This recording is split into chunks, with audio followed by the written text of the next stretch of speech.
ഇന്നത്തെ ക്ലാസ്സിൽ 10ാം ക്ലാസ്സിലെ സോഷ്യൽ സയൻസിന് ഒന്നാമത്തെ ചാപ്റ്ററാണ് പറയുന്നത്. ആദ്യകാല വിപ്ലവങ്ങൾക്ക് പ്രേരകമായ ഒരു പ്രധാന ഘടകമാണ് നവോത്ഥാനം, റിനൈസൻസ് എന്ന് പറയുന്നത്. നവോത്ഥാനത്തിൻ്റെ ഫലമായി 18ാം നൂറ്റാണ്ടിൽ യൂറോപ്പിലുണ്ടായ ശാസ്ത്രീയ പുരോഗതിയെ തുടർന്ന് രൂപം കൊണ്ട ഒരു പ്രസ്ഥാനമാണ് ജ്ഞാനോദയം അല്ലെങ്കിൽ എൻലൈറ്റൻമെൻറ്റ് എന്ന് പറയുന്നത്. ജ്ഞാനോദയ ചിന്തകർ പ്രചരിപ്പിച്ച ആശയങ്ങളാണ് സ്വാതന്ത്ര്യം, ജനാധിപത്യം, സമത്വം, ദേശീയത തുടങ്ങിയവയാണ്. അമേരിക്കൻ സ്വാതന്ത്ര്യ സമരം 18ാം നൂറ്റാണ്ടിൻ്റെ രണ്ടാം പകുതിയിൽ വടക്കേ അമേരിക്കയുടെ വിവിധ ഭാഗങ്ങളിൽ മുങ്ങിക്കെട്ട ഒരു മുദ്രാവാക്യമാണ് പ്രാതിനിധ്യമില്ലാതെ നികുതിയില്ല എന്നുള്ളത്. ഇതിൻ്റെ ഉപജ്ഞാതാവാണ് ജെയിംസ് ഓട്ടിസ്. പിന്നെ ഭരണപരമായും സാമ്പത്തികമായും സൈനികമായും ഒരു രാജ്യം നിയന്ത്രണം സ്ഥാപിച്ച പ്രദേശം അറിയപ്പെടുന്ന കോളനി എന്ന പേരിലാണ്. കോളനികളിൽ നിയന്ത്രണം സ്ഥാപിക്കുന്ന രാഷ്ട്രത്തെ കൊളോണിയൽ മേധാവി എന്നാണ് പറയുന്നത്. പിന്നെ വടക്കേ അമേരിക്കയുടെ ആകെ കോളനികളുടെ എണ്ണം 13 അമേരിക്കയിൽ കോളനികൾ സ്ഥാപിച്ചവർ അറിയപ്പെടുന്ന തീർത്ഥാടക പിതാക്കൾ എന്ന പേരിലാണ്. പിന്നെ ക്രിസ്റ്റഫർ കൊളംബസ് വടക്കേ അമേരിക്കയിലെത്തിയ വർഷം 1492. ഇന്ത്യയിലെ ജനങ്ങൾ എന്ന് കരുതി വടക്കേ അമേരിക്കയിലെ ജനങ്ങളെ ഇന്ത്യക്കാരെന്ന് വിളിച്ച വ്യക്തിയാണ് ക്രിസ്റ്റഫർ കൊളംബസ്. മാതൃരാജ്യമായ ഇംഗ്ലണ്ടിൻ്റെ സഹായത്തോടെ കച്ചവടക്കാർ അമേരിക്കയിലെ കോളനികളിൽ നടപ്പിലാക്കിയ വാണിജ്യ നയമാണ് മെർക്കന്റലിസം എന്ന് പറയുന്നത്. മെർക്കന്റലിസ്റ്റ് നിയമം അനുസരിച്ച് കോളനികളിൽ ഉൽപ്പാദിപ്പിച്ച് ഇംഗ്ലണ്ടിലേക്ക് മാത്രം കയറ്റി അയക്കാവുന്ന ഉൽപ്പന്നങ്ങളാണ് പഞ്ചസാര, കമ്പിളി, പരുത്തി, പുകയില തുടങ്ങിയവയാണ്. കോളനികളിലേക്ക് ഇറക്കുമതി ചെയ്യുമ്പോൾ നൽകേണ്ട വസ്തുക്കളാണ് തേയില, ഗ്ലാസ്, കടലാസ് എന്നിവയാണ്. പിന്നെ ബോസ്റ്റൺ ടീ പാർട്ടി. അമേരിക്കയിലെ ജനങ്ങൾ ബോസ്റ്റൺ തുറമുഖത്തിൽ നങ്കൂരമിട്ടിരുന്ന ഇംഗ്ലീഷ് കപ്പലിൽ കയറി അതിലുണ്ടായിരുന്ന 342 തേയില പെട്ടികൾ കടലിലേക്ക് വലിച്ചെറിഞ്ഞ പ്രതിഷേധ സമരമാണിത്. ബോസ്റ്റൺ ടീ പാർട്ടി നടന്ന വർഷം 1773 ഡിസംബർ 16-നാണ്. ഒന്നാം കോണ്ടിനെൻ്റൽ കോൺഗ്രസ് സമ്മേളനം നടന്ന വർഷം 1774-ലാണ്. ഒന്നാം കോണ്ടിനെൻ്റൽ കോൺഗ്രസിൽ പങ്കെടുക്കാതിരുന്ന ഏക കോളനിയാണ് ജോർജിയ എന്ന് പറയുന്നത്. രണ്ടാം കോണ്ടിനെൻ്റൽ കോൺഗ്രസ് സമ്മേളനം നടന്ന വർഷം 1775-ലാണ്. ജോർജ് വാഷിങ്ടണിനെ കോണ്ടിനെൻ്റൽ സൈന്യത്തിൻ്റെ തലവനായി തിരഞ്ഞെടുത്ത കോൺഗ്രസ് സമ്മേളനം 1775-ലെ രണ്ടാം കോണ്ടിനെൻ്റൽ കോൺഗ്രസ്സാണ്. കോമൺ സെൻസ് എന്ന ലഘുലേഖ എഴുതിയത് തോമസ് പെയിനാണ്. അമേരിക്കൻ സ്വാതന്ത്ര്യ പ്രഖ്യാപനം നടന്ന തീയതി 1776 ജൂലൈ 4-നാണ്. അമേരിക്കൻ സ്വാതന്ത്ര്യ പ്രഖ്യാപനം തയ്യാറാക്കിയത് തോമസ് ജെഫേഴ്സൺ, ബെഞ്ചമിൻ ഫ്രാങ്ക്ലിൻ എന്നിവരാണ്. ഇംഗ്ലണ്ടും അമേരിക്കൻ കോളനികളും തമ്മിലുള്ള യുദ്ധം അവസാനിച്ച വർഷം 1781-ലാണ്. ഇംഗ്ലണ്ട് 13 കോളനികളുടെ സ്വാതന്ത്ര്യം അംഗീകരിച്ച ഉടമ്പടി 1783-ലെ പാരീസ് ഉടമ്പടിയാണ്. അമേരിക്കൻ ഭരണഘടനയുടെ പിതാവ് എന്നറിയപ്പെടുന്ന ജെയിംസ് മാഡിസൺ ആണ്. പിന്നെ അമേരിക്കൻ ഐക്യനാടുകളുടെ ആദ്യ പ്രസിഡന്റ് ജോർജ് വാഷിങ്ടൺ ആണ്. അടുത്തതായിട്ട് ഫ്രഞ്ച് വിപ്ലവത്തെ പറ്റിയിട്ടാണ്. ഫ്രഞ്ച് സമൂഹത്തെ 3 എസ്റ്റേറ്റുകളായിട്ടാണ് തരംതിരിച്ചത്. ഒന്നാമത്തെ എസ്റ്റേറ്റ് പുരോഹിതന്മാർ, രണ്ടാമത്തെ എസ്റ്റേറ്റ് പ്രഭുക്കന്മാർ, മൂന്നാമത്തെ എസ്റ്റേറ്റ് കച്ചവടക്കാർ, എഴുത്തുകാർ, ഉദ്യോഗസ്ഥർ തുടങ്ങിയവരാണ്. 17-18 നൂറ്റാണ്ടുകളിൽ പ്രസിഡന്റ് അധികാര കേന്ദ്രം വെർസോയ് കൊട്ടാരമാണ്. 1789 ജനപ്രതിനിധി സഭയായ സ്റ്റേറ്റ്സ് ജനറൽ വിളിച്ചു ചേർത്ത ഫ്രഞ്ച് ചക്രവർത്തിയാണ് ലൂയി 16. സ്റ്റേറ്റ്സ് ജനറലിലെ എസ്റ്റേറ്റുകളുടെ എണ്ണം 3-ആണ്. മൂന്നാമത്തെ എസ്റ്റേറ്റ് അറിയപ്പെടുന്നത് കോമൺസ് എന്ന പേരിലാണ്.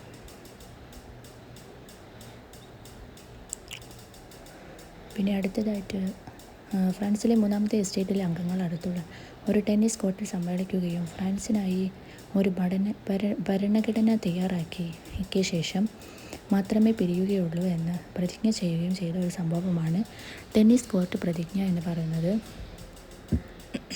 സ്വാതന്ത്ര്യം, സമത്വം, സാഹോദര്യം എന്നീ മുദ്രാവാക്യങ്ങൾ ബന്ധപ്പെട്ടിരിക്കുന്നത് ഫ്രഞ്ച് വിപ്ലവവുമായിട്ടാണ്.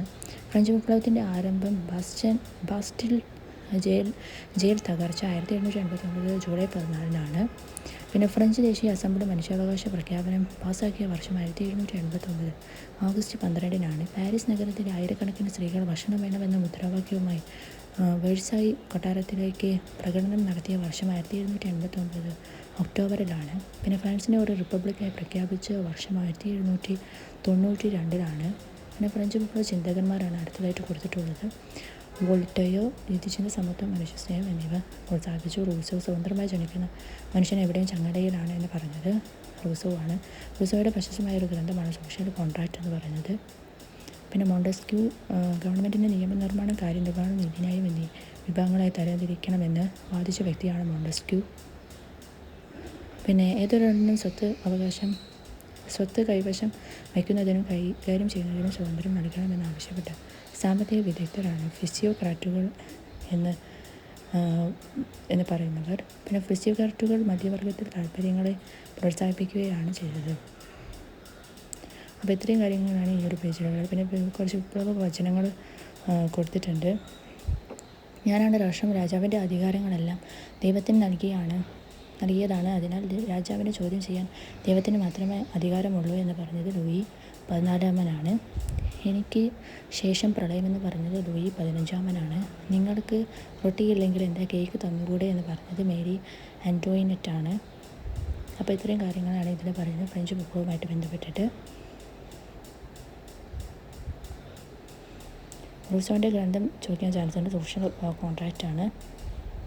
പിന്നെ ഫ്രഞ്ച് വിപ്ലവം ആരംഭിച്ച വർഷം ചോദിക്കാനുള്ള ഒരു ചാൻസ് ഉണ്ട്. 1789 ജൂലൈ 14. പിന്നെ ഫ്രാൻസിനെ ഒരു റിപ്പബ്ലിക്കായി പ്രഖ്യാപിച്ച വർഷം 1792. അത്രയും കാര്യങ്ങൾ ഇമ്പോർട്ടൻ്റ് ആണ്. പിന്നെ കുറച്ച് വചനങ്ങൾ കൊടുത്തിട്ടുണ്ട് മുകളിൽ, അതും ഇമ്പോർട്ടൻ്റ് ആണ്. അത് നിങ്ങൾക്ക് സ്ക്രീൻഷോട്ട് എടുക്കാവുന്നതാണ്.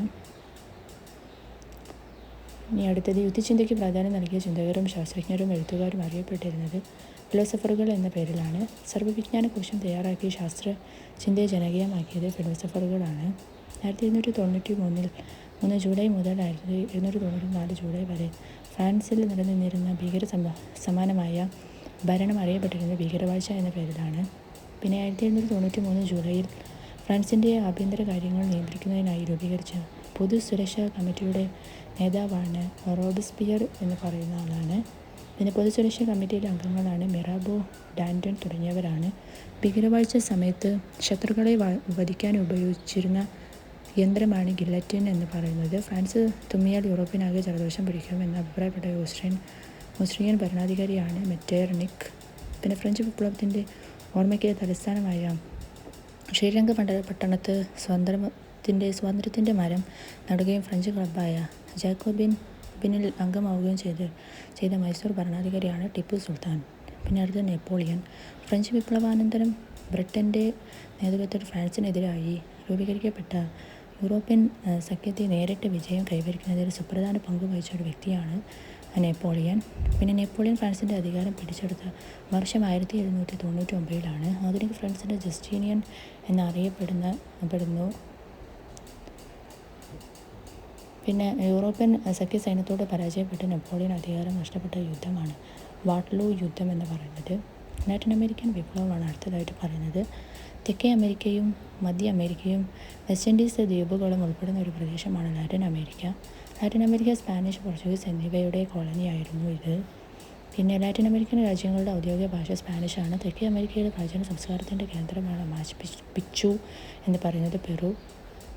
പിന്നെ ഈ ഒരു കൃതി രചിച്ചു മാച്ചു പിച്ചുവിൻ്റെ ഉയരങ്ങൾ എന്ന കൃതി രചിച്ചത് പാബ്ലോ നെരൂദയാണ്. ലാറ്റിൻ അമേരിക്കൻ മോചനത്തിനു വേണ്ടി പ്രവർത്തിച്ച പ്രധാന നേതാക്കളാണ് Simon Bolivar, Francisco Miranda, Jose de San Martin തുടങ്ങിയവരാണ്. രാജ്യങ്ങൾ സ്വാതന്ത്ര്യം നേടിയ വർഷം 1825. വെനസ്വേല, കൊളംബിയ, ഇക്വഡോർ, പെറു എന്നീ രാജ്യങ്ങളുടെ മോചനത്തിനായി പ്രവർത്തിച്ച വ്യക്തിയാണ് സൈമൺ ബൊളിവർ. പിന്നെ അർജന്റീന, ചിലി എന്നീ കോളനികളുടെ മോചനത്തിനായി പ്രവർത്തിച്ച വ്യക്തിയാണ് ജോസെ ഡി സാൻ മാർട്ടിനാണ്. പിന്നെ അടുത്തതാണ് റഷ്യൻ വിപ്ലവത്തിനെ പറ്റിയിട്ടാണ്.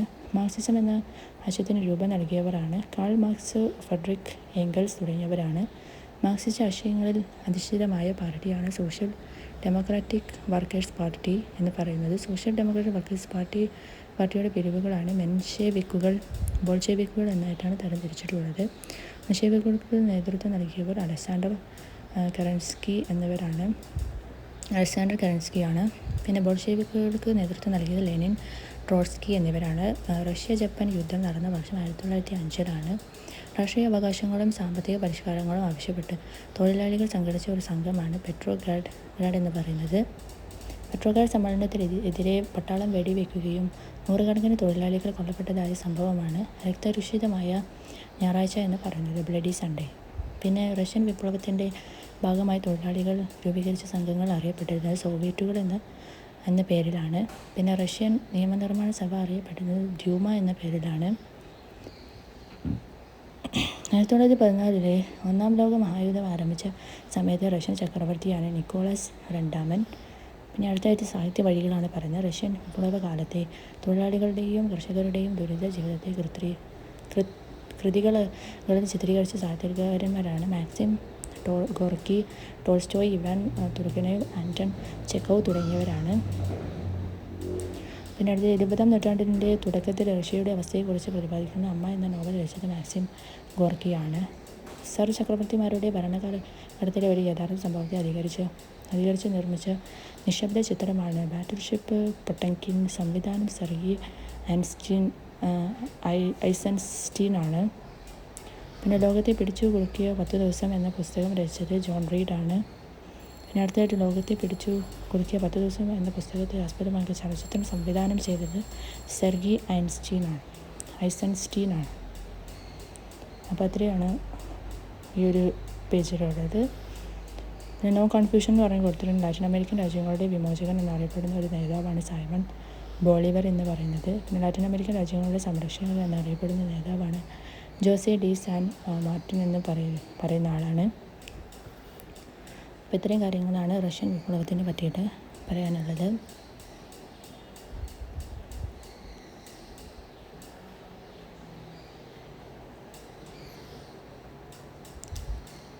ഇതിനൊക്കെ സ്ക്രീൻഷോട്ട് എടുക്കാവുന്നതാണ്. ബ്ലഡി സൺഡേ ഒക്കെ കുറച്ച് ഇമ്പോർട്ടൻ്റ് ആണ് കേട്ടോ. പിന്നെ സോഷ്യൽ ഡെമോക്രാറ്റിക് വർക്കേഴ്സിനെ രണ്ടായിട്ട് തിരിച്ചത് കുറച്ച് ഇമ്പോർട്ടൻ്റ് ആണ്. മെൻഷേവിക്കുകളും ബോൾഷേവിക്കുകളും അവർ നേതൃത്വം നൽകിയത് ആരെയെന്നൊക്കെ ചോദിച്ചിട്ടുണ്ട്. പിന്നെ റഷ്യൻ ജപ്പാൻ യുദ്ധം നടന്ന വർഷം ഏതാണെന്ന് ചോദിച്ച് കണ്ടിട്ടുണ്ട്. 1905-ലാണ്.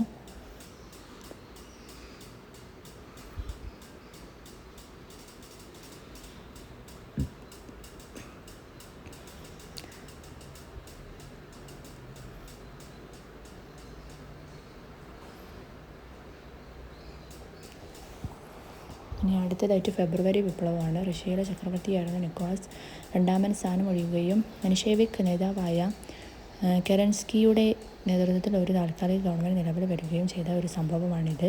ഫെബ്രുവരി വിപ്ലവം നടന്ന വർഷം 1917 മാർച്ചിലാണ്. ഏഷ്യയിലെ താൽക്കാലിക ഗവൺമെൻറ്റിനെ എതിർത്ത വ്യക്തിയാണ് വ്ളാഡിമിർ ലെനിൻ എന്ന് പറയുന്ന ആളാണ്. പിന്നെ ഒക്ടോബർ വിപ്ലവം. റഷ്യയുടെ ഭരണം ബോൾഷെവിക്കുകളുടെ നിയന്ത്രണത്തിലായ ഒരു സംഭവമാണിത്. ഇത് നടന്ന വർഷം 1917 നവംബറിലാണ്. സോവിയറ്റുകളുടെ സമ്മേളനം ചേർന്ന് രൂപീകരിച്ച ക്യാബിനറ്റിൻ്റെ അധ്യക്ഷനാണ് ലെനിൻ. പിന്നെ വ്യത്യസ്ത സോവിയറ്റ് റിപ്പബ്ലിക്കുകൾ കൂടിച്ചേർന്ന് സോവിയറ്റ് യൂണിയൻ രൂപീകരിച്ച വർഷമാണ് 1922 ഡിസംബർ 30-നാണ്. പിന്നെ ചൈനീസ് വിപ്ലവം. യൂറോപ്യൻ രാഷ്ട്രങ്ങളും അമേരിക്കയും ഉൾപ്പെട്ട കൊളോണിയൽ ശക്തികൾ ചൈനയിൽ സ്വീകരിച്ച നയങ്ങളാണ് കറുപ്പ് വ്യാപാരവും തുറന്ന വാതിൽ നയവും. പിന്നെ അടുത്തത് കറുപ്പ് വ്യാപാരം എന്താണെന്ന് പറയുന്നുണ്ട്. ചൈന യൂറോപ്പിലേക്ക് കയറ്റുമതി ചെയ്തിരുന്ന വസ്തുക്കളാണ് പട്ട്, തേയില, മൺപാത്രങ്ങൾ തുടങ്ങിയവയാണ്. ബ്രിട്ടനിൽ നിന്നും ചൈനയിലേക്ക് ഇറക്കുമതി ചെയ്തിരുന്ന ലഹരി വസ്തുവാണ് കറുപ്പ്. കറുപ്പ് യുദ്ധം നടന്ന രാജ്യങ്ങളാണ് ചൈനയും ബ്രിട്ടനുമാണ്. പിന്നെ തുറന്ന വാതിൽ നയത്തെ പറ്റിയിട്ടാണ് അടുത്തത് പറയുന്നത്. 19-ാം നൂറ്റാണ്ടിൻ്റെ അവസാന ഘട്ടത്തിൽ ചൈനയിൽ വ്യാപാര ആനുകൂല്യങ്ങൾ കരസ്ഥമാക്കാനായി അമേരിക്ക പ്രഖ്യാപിച്ച നയമാണിത്. ഇത് പ്രഖ്യാപിച്ച ജോൺ ഹേയ് അമേരിക്കയിലാണ്. പിന്നെ ബോക്സർ കലാപത്തെ പറ്റിയിട്ടാണ് അടുത്തത്. ചൈനയിൽ പ്രവർത്തിച്ചിരുന്ന രഹസ്യ സംഘടനകൾ മഞ്ചു രാജവംശത്തിനെതിരെ സംഘടിപ്പിച്ച ഒരു കലാപമാണിത്. ഇത് നടന്ന വർഷം 1900-ലാണ്. പിന്നെ വിദേശ ഇടപെടലിനും ആധിപത്യത്തിനും അനുകൂലമായ നിലപാട് സ്വീകരിച്ചിരുന്ന ചൈനീസ് രാജവംശമാണ് മഞ്ചു രാജവംശം. ബോക്സർ കലാപത്തിൻ്റെ മുദ്രയാണ് ബോക്സർമാരുടെ മുഷ്ടി എന്ന് പറയുന്നത്. ഡോക്ടർ സൻയാത്ത് സെന്നിൻ്റെ നേതൃത്വത്തിൽ മഞ്ചു രാജവംശത്തിനെതിരായി ചൈനയിൽ വിപ്ലവം നടന്ന വർഷം 1911-ലാണ്.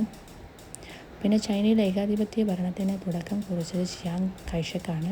ചൈനീസ് കമ്മ്യൂണിസ്റ്റ് പാർട്ടിയുടെ നേതാവാണ് മാവോ സേ തുങ്. 1934-ൽ കമ്മ്യൂണിസ്റ്റുകൾ മാവോ സേ തുങ്ങിൻ്റെ നേതൃത്വത്തിൽ തെക്കൻ ചൈനയിലെ കിയാങ്സിൻ്റെ മുതൽ വടക്ക് പടിഞ്ഞാറ് യനാൻ വരെ നടത്തിയ യാത്രയാണ് ലോങ് മാർച്ച് എന്ന് പറയുന്നത്. ലോങ് മാർച്ചിൽ വിപ്ലവകാരികൾ സഞ്ചരിച്ച ദൂരം 12,000 കിലോമീറ്ററാണ്. മാവോ സേ തുങ്ങിൻ്റെ നേതൃത്വത്തിലുള്ള സേനയാണ് ചുവപ്പ് സേന എന്ന് അറിയപ്പെടുന്നത്. കുമിന്താങ് ഭരണത്തിൻ്റെ അധികാരം നഷ്ടപ്പെട്ടതിനെ തുടർന്ന് ചിയാങ് കൈഷക് രാഷ്ട്രീയ അഭയം തേടിയ രാജ്യമാണ് തായ്വാൻ. ജനകീയ ചൈന റിപ്പബ്ലിക്കായ വർഷമാണ് 1949 ഒക്ടോബർ 1-നാണ്. അപ്പോൾ ഇത്രയും കാര്യങ്ങളാണ് ഈ ഒരു ചാപ്റ്ററിലുള്ളത്.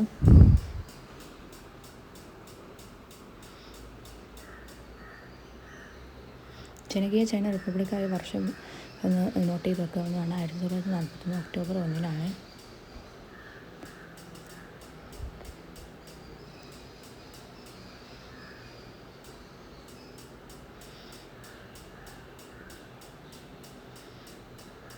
അപ്പോൾ ഇത്രയാണ് ഈ ഒരു ക്ലാസ്സിലുള്ളത്. ചൈനീസ് കമ്മ്യൂണിസ്റ്റ് പാർട്ടിയുടെ നേതാവ് ഒന്ന് നോക്കി വെക്കാവുന്നതാണ്, മാവോ സേ തുങ് ആണ്.